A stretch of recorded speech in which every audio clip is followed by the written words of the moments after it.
बाप्पा मोरया, मंगलमूर्ती मोरया. गणपतीची थोडीशी माहिती. हिंदू धर्मात सर्वप्रथम पूजनीय देवता भगवान गणेश आहे. गणपती भोलेनाथ आणि पार्वती देवीचे पुत्र आहे आणि कार्तिकेय हे त्यांचे भाऊ आहेत. गणेश त्यांच्या हत्तीचे डोके आणि मानवी शरीराने अतिशय ओळखण्यायोग्य आहे. त्यांचे डोके आत्मा आणि मानवी शरीर मायाचे प्रतिनिधित्व करणे हे लेखक, प्रवासी, विद्यार्थी, वाणिज्य आणि नवीन प्रकल्पाचे संरक्षक आहेत. भारतात गणेश चतुर्थीच्या स्वरूपात गणपतीची 10 दिवस पूजा केली जाते. गणपतीची जन्मकथा. जरी गणपतीच्या जन्माच्या अनेक कथा प्रसिद्ध आहेत, परंतु सर्वात लोकप्रिय कथा पार्वती आणि शिवाची आहे. एकदा देवी पार्वती आंघोळीला जात असताना त्यांनी आपल्या उटण्याने उबटणातून मानवासारखे बालक निर्माण केले. त्याच्यामध्ये प्राण फुंकले आणि त्याला स्नानगृहाच्या बाहेर उभे केले. आंघोळ करून बाहेर येईपर्यंत कोणालाही आत येऊ देऊ नये असा आदेश माता पार्वतीने दिला. बालक मुख्य दरवाजावर पहारा देत असताना भगवान शिव यांची तपश्चर्या करून हिमालयात परतले. माता पार्वतीला भेटण्यासाठी मुलाने त्याला आत जाऊ दिले नाही.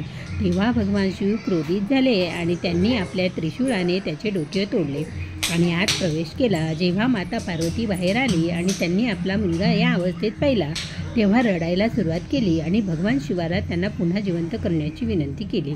पार्वतीच्या सांगण्यावरून भगवान शिव त्यांचे प्राण परत आणण्यास परत झाले, परंतु शीश परत आणणे अशक्य होते. अशात मुलासाठी नवीन डोके शोधण्यासाठी शिवाने नंदीला बोलावले आणि त्याला उत्तरेकडे जाण्याचा आदेश दिला आणि म्हटले की मुलाकडे पाठ करून झोपेत असलेल्या मातेच्या मुलाचे शीश घेऊन ये. जेव्हा नंदी पृथ्वीवर गेला तेव्हा त्याने सर्वात पहिले हत्तीचे बाळ बघितले आणि त्याचे डोके आणले. भगवान भोलेनाथांनी मुलाला जीवदान दिले. आपल्या मुलाला पाहून पार्वतीजींना खूप आनंद झाला असला जरी सर्वजण आपल्या मुलाची चेष्टा करतील याची त्यांना भीती वाटत होती. त्यांच्या मुलाला देवांमध्ये स्थान मिळणार नाही. शिवजींना माहिती होते पार्वतीजी नाराज आहेत, म्हणून त्यांनी सर्व देवांना बोलवले आणि आपल्या पुत्र गणेशाला आशीर्वाद देण्यास सांगितले. भगवान शिवाने बाळाचे नाव गणेश आणि गणपती ठेवले. गणपती म्हणजे प्राणी किंवा गणांच्या सर्व वर्गामध्ये सर्वोच्च देवतांनी आशीर्वाद दिला की कोणत्याही विधीची सुरुवात गणपतीच्या पूजेने होईल आणि त्यांच्या पूजेशिवाय कोणतेही कार्य पूर्ण होणार नाही. गणपतीचे कुटुंब. पौराणिक कथेनुसार भगवान गणेशाचा विवाह रिद्धी म्हणजे समृद्धीची देवी आणि सिद्धी म्हणजे ज्ञानाची देवी ह्या जुळ्या बहिणींशी झाला होता. त्यांनी आपल्या 2 मुलांना शुभ आणि लाभ यांना जन्म दिला. पण दक्षिण भारतात गणेश ब्रह्मचारी असल्याचे मानले जाते.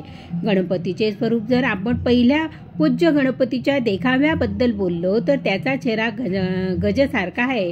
हे मोठे डोके मोठ्या विचारांचे प्रतिनिधित्व करते.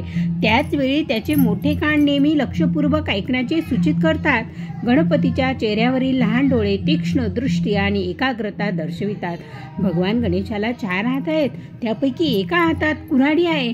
सर्व बंधनापासून मुक्तता दर्शविते. दुसऱ्यामध्ये एक दोरी आहे जी तुम्हाला कठीण ध्येय साध्य करण्याचे आणि तुमच्या प्रियजनांना जवळ आणण्याचे प्रतिनिधित्व करते.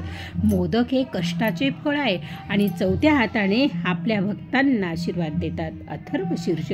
श्री गणेश अथर्वशीर्ष किंवा गणेश अथर्वशीर्षोपनिषद हा गणपतीविषयीचे प्रधान उपनिषद आहे.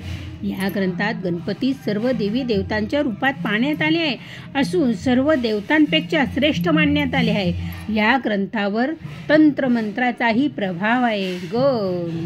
गंग हा गणपतीचा बीज मंत्र आहे असा उल्लेख या ग्रंथात येतो. गणेशाच्या तत्वज्ञानात्मक रूपाचे वर्णन हे उपनिषद करते. गणेश चतुर्थी. भाद्रपद महिन्यातील चतुर्थीला महासिद्धिविनायकी चतुर्थी असे म्हणतात.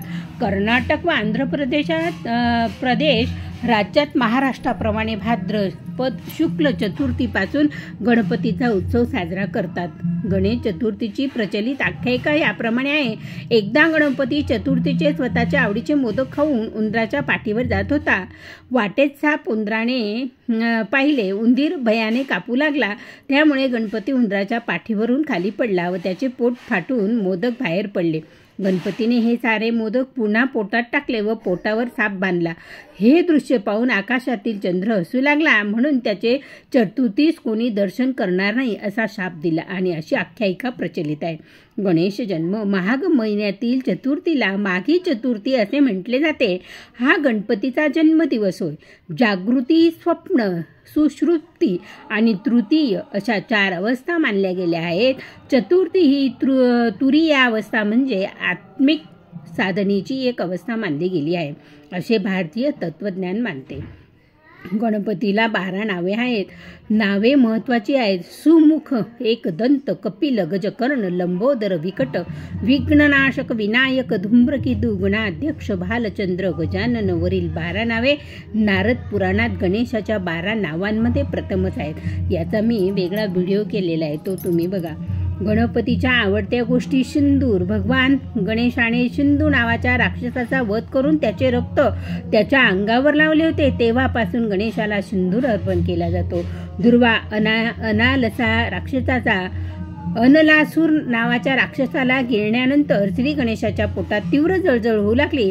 सर्व उपचार करूनही बरा झाला नाही. त्यानंतर कश्यप मुनींनी त्याला दुर्वांचा 21 गुंठ्या बनवून दुर्वा खायला दिल्या. तेव्हापासून भगवान गणेशाने दुर्वा आपली आवडती वस्तू बनवली. लाल धोतर आणि हिरवे कपडे, शमी, पत्र, गुळाचे मोदक, लाडू, लाल पुत्रे, केशर आणि केळी असे गणपतीचे पदार्थ आहेत. बघा, गणपतीची अशी माहिती तुम्हाला दिली. आवडली तर बघा. तुम्हाला प्रमिला छंदमध्ये अनेक असे व्हिडिओ आहेत, आध्यात्मिक आहे. आवडले सबस्क्राईब करा, लाईक करा, शेअर करा, सगळ्यांना सांगा आणि कमेंट बॉक्समध्ये कळवा मला प्रमिला छंद कसे वाटले.